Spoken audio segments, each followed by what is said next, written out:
Assalamualaikum warahmatullahi wabarakatuh. Alhamdulillahirabbil alamin wa bihi nasta'inu ala umuri dunya waddin wassalatu wassalamu ala asrofil anbiya'i wal mursalin wa ala alihi wa ashabihi wa man tabi'ahum bi ihsanin ila yaumiddin amma ba'du. Pada video kali ini kita akan berkenalan dengan yang namanya bagian organisasi yang disebut dengan program kerja. Ya, ini dalam rangka video ini untuk belajar penyusunan perangkat program kerja ya dalam organisasi santri intra madrasah untuk MA Jamilur Rahman. Jadi kali ini kita akan membahas atau kita akan berkenalan dengan apa itu program kerja dan bagaimana penyusunannya, ya. Baik program maupun kegiatan di dalam kegiatan OSIM. Sebagaimana yang sudah kita ketahui mungkin ya, OSIM itu untuk organisasi resmi para santri di bawah naungan Kemenak. Adapun kalau OSIS itu di sekolah-sekolah umum yang dia di bawah naungan Kemendiknas. Seperti itu. Jadi kira-kira sama lah ya, organisasi santri intra madrasah. Nah, berkaitan dengan program kerja harus kita tahu dulu bagaimana kedudukan program dengan organisasi. Jadi ketika kita kenal organisasi kita yang namanya OSIM, nah di sana ada program apa kedudukan atau bagaimana posisi di mana si program itu di dalam sebuah organisasi. Dia sebagai apa seperti itu. Nah, maka kita akan kenalan dulu ya dengan komponen organisasi. Para ahli ya terutama manajemen organisasi, mereka merumuskan bahwa komponen penyusun sebuah organisasi, baik organisasi tingkat yang kecil sampai tingkat yang besar, itu bisa dirumuskan, disimpulkan dalam 4 hal. Jadi komponennya ada 4 hal yang untuk mempermudah kemudian disingkat dengan WERE, ya, WERNE. Nah, ini untuk mudah mengingat gitu. W itu untuk kata work, ya, work atau kerja dalam bahasa kita, bahwasanya di organisasi komponen pentingnya seperempat bagian dari organisasi itu komponen penyusunnya adalah program dan kegiatan. Tanpa program dan kegiatan berarti organisasi itu sekarat gitu ya, atau mati atau pasif seperti itu kan. Jadi tidak ada gunanya sebuah organisasi secara fisik tapi tidak ada program dan kegiatannya. Kemudian I, employee ya, ini maksudnya adalah sumber daya manusia. Nah, kalau dalam OSIM atau OSIS kita harus pahami dulu nih bahwa sumber daya manusia yang dimaksud itu siapa. Ya, kalau kita ditanya misalnya anggota OSIM itu siapa. Nah, anggota OSIM itu yang harus dipahami atau konteks yang harus kita pahami secara umum ya, bahwasanya dalam organisasi itu ada anggota, pasif, dan pengurus. Jadi ada anggota dan pengurus. Nah, anggota OSIM itu adalah seluruh santri madrasah atau santri di sekolah tersebut yang secara resmi terdaftar. Itu adalah anggota OSIM. Sedangkan ketua dan organ serta seksi-seksinya itu adalah pengurus OSIM. Jadi bedakan antara anggota dengan pengurus OSIM. Karena terkadang salah memahami tuh. Kita memahaminya bahwa anggota OSIM itu ya dari ketua sampai seksi-seksi. Padahal itu pengurusnya. Anggotanya adalah keseluruhan. Jadi kalau kita sudah memahami batasan ini, insya Allah nanti sebagai komponen organisasi kita paham bahwa semua santri, semua santriwati yang sekolah di madrasah kita itu adalah sumber daya manusia bagi organisasi. Kemudian R itu untuk kata relationship atau hubungan, ya, hubungan kerja, hubungan berorganisasi yang itu bisa tertuang dalam bentuk aturan dan budaya. Aturan-aturan ada yang tertulis dan tidak gitu ya. Sebagaimana budaya ini berbicara tentang etika organisasi. Terkadang ada suatu aturan atau kebudayaan di suatu organisasi ya, budaya atau adab di suatu organisasi, adat di organisasi tertentu yang itu tidak tertulis tuh, tapi semua anggotanya patuh terhadap adab tersebut atau budaya tersebut. Nah, dia bagian dari komponen organisasi yang namanya relationship ini. Terutama kalau aturan itu tertulis ya. Aturan tertulis itu biasanya dalam bentuk tata tertib, mulai dari penyusunan AD, anggaran dasar maupun ART, anggaran rumah tangga organisasi, sampai kemudian nanti ke aturan-aturan yang sifatnya mengikat secara khusus untuk pengurus maupun anggota organisasi. Nah, kemudian I yang keempat, komponen organisasi yang keempat adalah I, environment atau lingkungan. Nah, yang dimaksud lingkungan itu adalah segala sesuatu yang menunjang ya, baik sarana maupun prasarana organisasi. Ya, dari mulai gedungnya, tempat kerjanya gitu ya, tempat berkumpulnya. Kalau itu OSIM ya berarti kantor atau kesekretariatannya, komputer yang di situ ada, perangkat gadgetnya maupun yang lain-lain. Itu semua adalah bagian komponen organisasi yang keempat, yakni environment. Nah, 4 komponen ini pasti ada di setiap organisasi. Hanya saja terkadang kita tidak menyadarinya karena ada istilah yang lain gitu ya. Nah, dan yang akan kita bahas pada kesempatan video kali ini adalah komponen yang pertama ya, yaitu terkait dengan program dan kegiatan organisasi atau work-nya kan gitu kan. Nah, sekarang kita fokus ke komponen yang namanya program dan kegiatan ini yang harus ada di sebuah organisasi. Nah, program atau kegiatan organisasi itu merupakan bentuk perwujudan untuk merealisasikan tujuan atau target. Jadi organisasi biasanya punya visi dan misi gitu ya, visi dan misi organisasi. Atau setiap pengurusan atau periode kepengurusan setiap tahunnya atau periode tertentu, sebuah organisasi memiliki tujuan atau target yang ingin dia capai gitu. Dan tujuan atau target yang ingin dicapai itu nanti kemudian digunakan untuk menyusun program-program kerja yang relevan, yang dia menunjang untuk tercapainya tujuan atau target tersebut. Saya contohkan misalnya ya, ada satu periode OSIM yang dia punya tujuan atau target kepengurusan tahun ini atau tahun kepengurusan tersebut adalah optimasi keorganisasian atau optimasi pengetahuan dan perangkat keorganisasian. Jadi secara internal. Nah, berarti pengurus tahun itu akan berfokus secara internal tuh, bukan berfokus pada hubungan eksternal dengan pihak lain. Jadi mereka akan lebih banyak menyusun program terkait dengan hal-hal yang sifatnya internal, perbaikan internal. Atau mungkin lain-lain, ada yang tujuannya adalah target tahun ini adalah OSIM ini harus dikenal oleh masyarakat di sekitar madrasah kita. Nah, berarti nanti program yang terkait dengan itu atau merealisasikan hal tersebut kan yang nyambung gitu ya dengan kegiatan yang bekerja sama dengan pihak luar dan lain-lain. Nah, program yang sudah disusun itu nanti kemudian diwujudkan dalam bentuk kegiatan-kegiatan gitu yang nanti dilaksanakan dengan penanggung jawab dari setiap organ maupun seksi-seksi gitu atau bidang-bidang.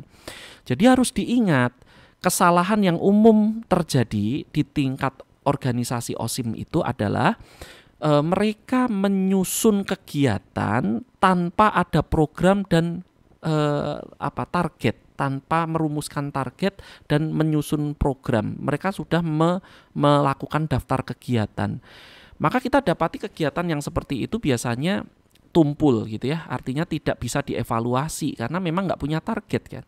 Sesuatu yang tidak dicanangkan targetnya bagaimana akan mengevaluasi berhasil atau gagalnya kan, seperti itu. Jadi target ini penting nih, targetnya tahun tersebut atau periode tersebut itu apa, yang kemudian programnya apa dalam 1 tahun atau 2 semester dan di breakdown, dipecah menjadi kegiatan yang lebih konkret gitu ya, yang jumlahnya banyak.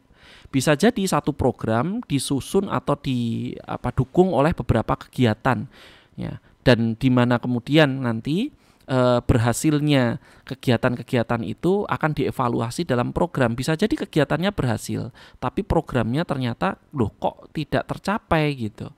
Nah, ini bisa saja terjadi karena kemudian nanti tidak sinkron gitu ya, adanya ketidaksinkronan antara kegiatan satu dengan kegiatan yang lain.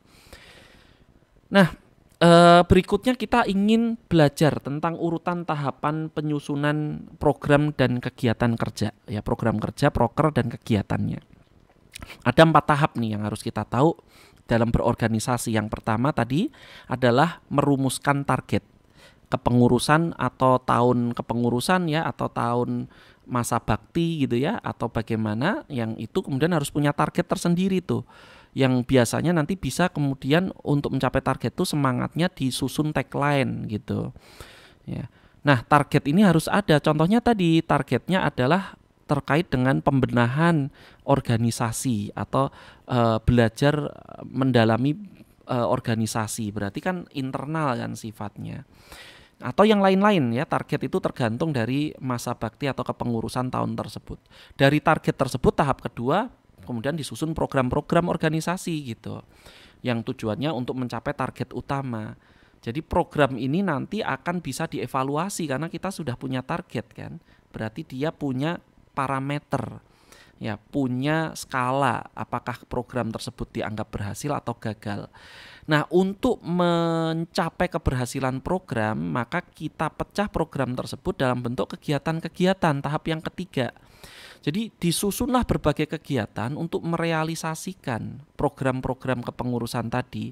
Jadi implementasi programnya dalam bentuk kegiatan-kegiatan, dan setiap kegiatan itu harus bisa dievaluasi, harus bersifat evaluatif.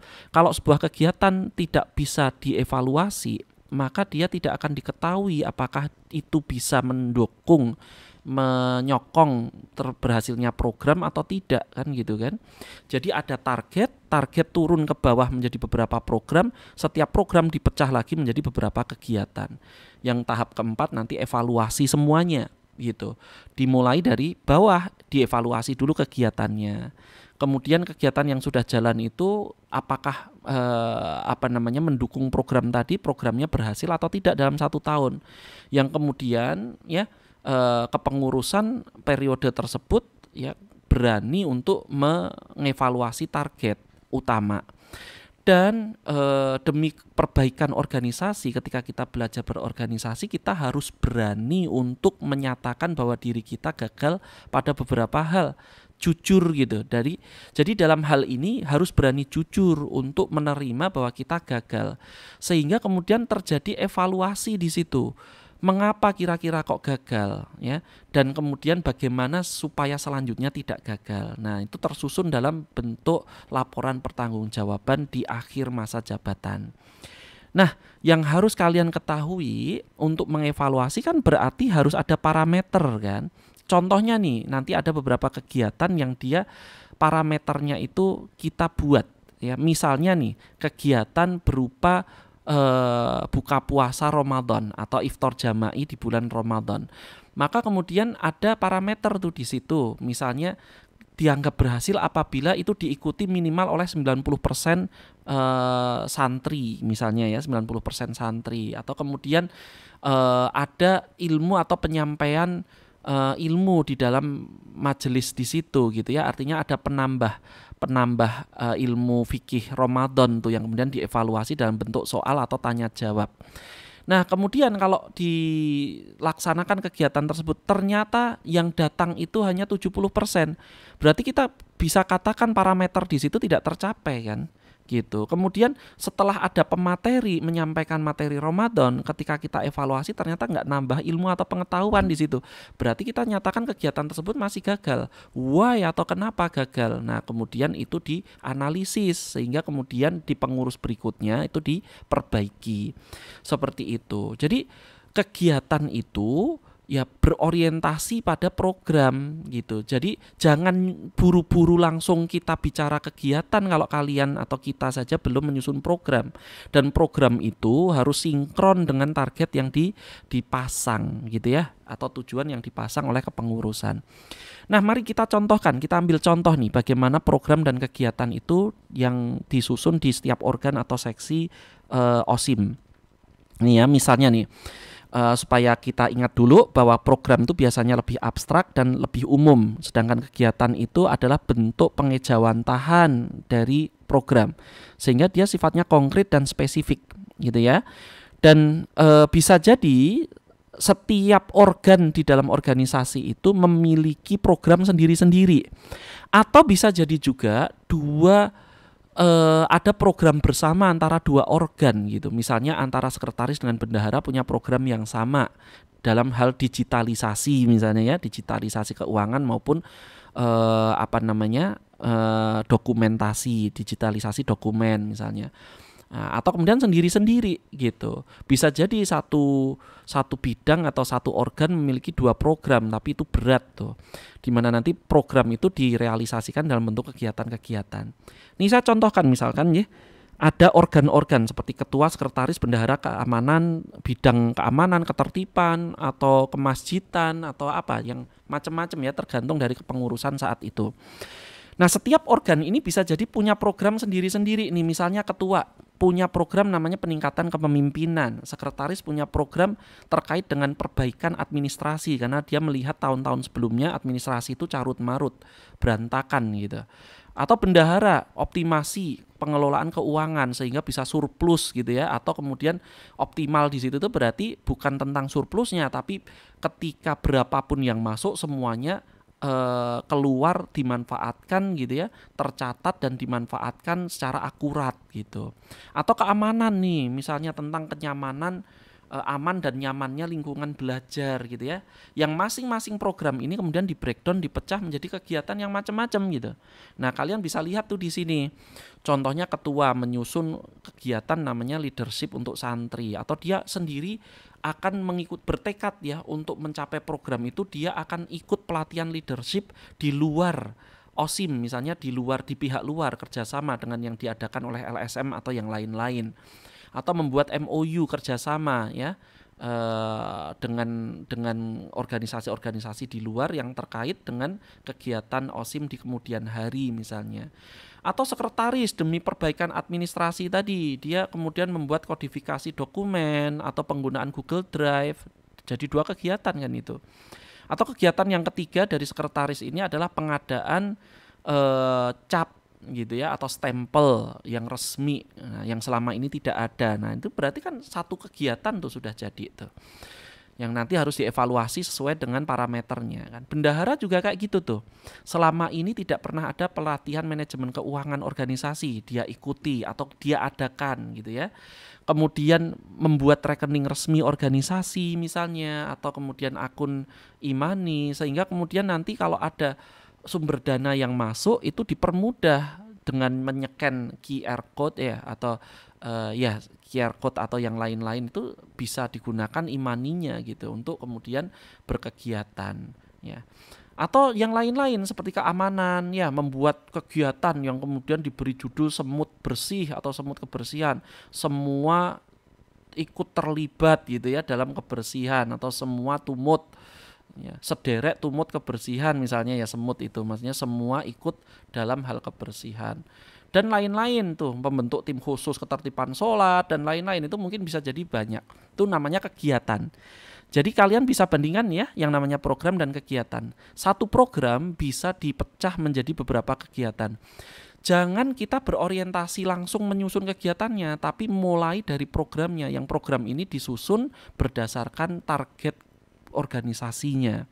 Seperti itu. Jadi dari atas ke bawah, meskipun nanti evaluasi itu dari bawah ke atas. Seperti itu. Contoh lain nih misalnya untuk bidang yang lain ya, ibadah kemasjidan, kesehatan olahraga, punya program sendiri-sendiri yang berbeda dan kegiatannya bisa jadi banyak gitu. Ya, tinggal kemudian nanti mana yang terrealisasi, mana yang tidak, atau yang terrealisasi tapi gagal atau belum berhasil, dan kenapa dan bagaimana supaya berikut-berikutnya itu bisa berhasil. Nah, itu yang namanya tahap evaluasi.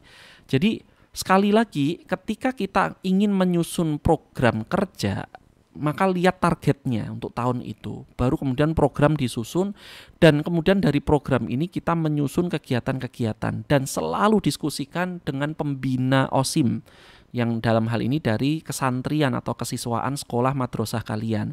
Ini penting sekali ya, dimana kemudian pengalaman organisasi itu akan menjadi life skill kalian, life skill kita yang akan bermanfaat di dunia nyata nanti.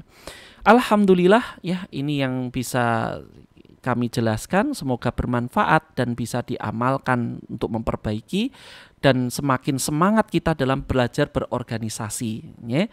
Semoga Allah Subhanahu wa taala mengkaruniakan kemudahan bagi kita untuk senantiasa di jalan kebaikan. Subhanakallahumma wa bihamdika asyhadu alla ilaha illa anta astaghfiruka wa atubu ilaik. Assalamualaikum warahmatullahi wabarakatuh.